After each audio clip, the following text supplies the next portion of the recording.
Bonjour à toutes et à tous. Aujourd'hui, c'est le 6e jour de notre défi de l'Avent. Je suis Marie-Hélène Héral et aujourd'hui, nous allons parler du crochet de Lunéville et du crochet indien à Harry.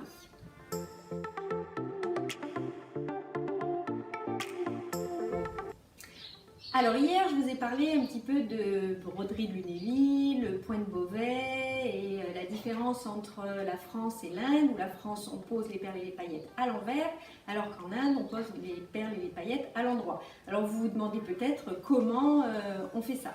Donc en général on brode avec du 80, c'est le crochet standard pour broder par exemple avec du fil à gants, le fil à gants qui est qu'on trouve ici en France de la marque Auchinois, qui est une marque qui est du nord de la France, à Marc-en-Barœul, à côté de Roubaix et de Lille.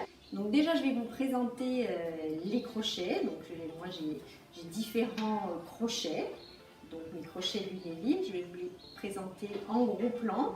C'est un crochet de 80. Mais vous avez aussi des crochets un peu plus petits, un crochet de 70. Donc le crochet standard, c'est le 80, hein, la pointe, c'est le 80.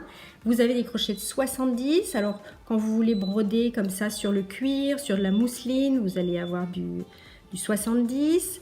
Vous avez après du 90 pour les fils plus épais, du 100, 110, 120 jusqu'à 140.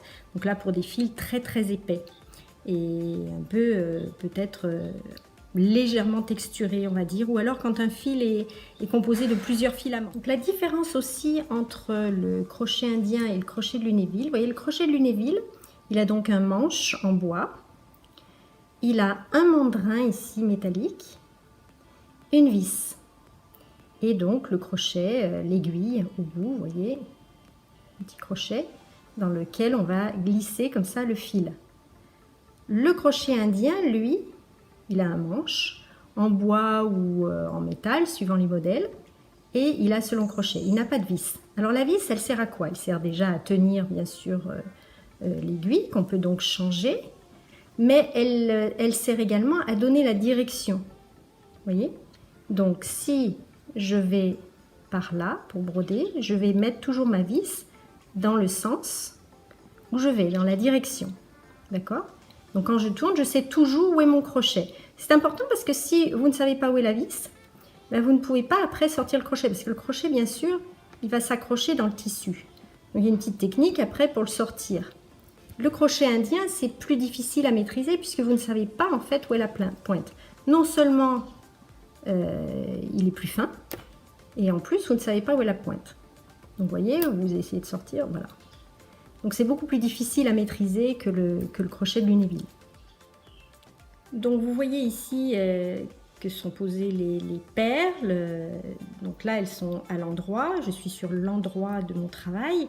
Mais quand je vais poser donc celles-ci, qui sont donc sur un fil, là ce sont des petits tubes, je vais les poser donc à l'envers. Vous allez voir comment je vais les poser. Donc en fait on fait un point de chaînette, vous voyez, en tournant comme ça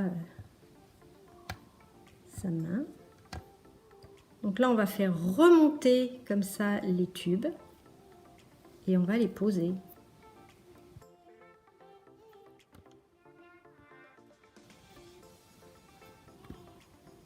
Vous voyez, donc ils sont posés à l'envers.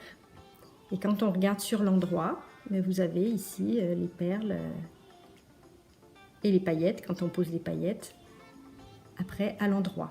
Donc sur l'endroit, on a simplement un fil. On n'a pas la chaînette. La chaînette, elle est sur l'envers du dessin, d'accord, de la broderie. Alors que les Indiens, eux, brodent sur l'endroit. Donc les Indiens, c'est un pays qui brode énormément à l'aide du crochet. Le crochet ne s'appelle pas le crochet de Lunéville, bien entendu. Lunéville, c'est une ville qui se trouve dans l'est de la France, en Meurthe-et-Moselle. Donc là où était Louis Ferry, là où il a eu l'idée en fait de mettre perles et paillettes sur un fil. Parce que je vous disais donc, avant on faisait de la broderie, on faisait des remplissages un peu de chaînettes.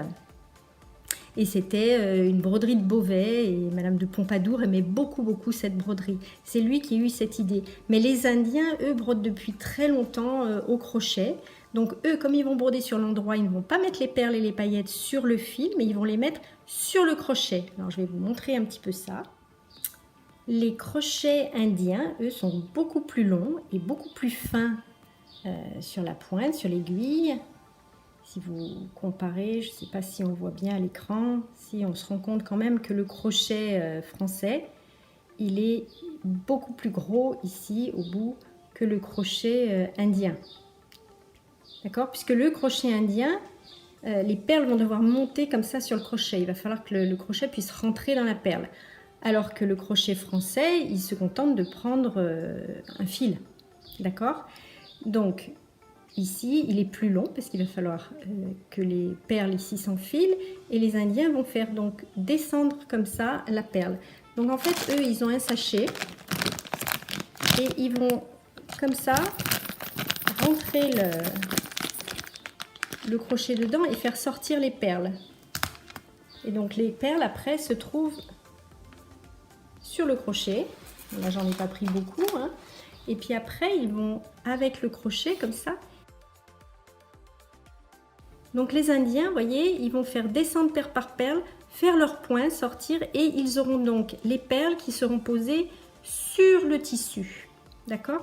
Et dessus, ils auront donc la chaînette. Donc, j'espère à présent que vous en savez un petit peu plus sur le crochet de Lunéville, le crochet Ari indien, et que ça vous donne peut-être envie de vous y mettre.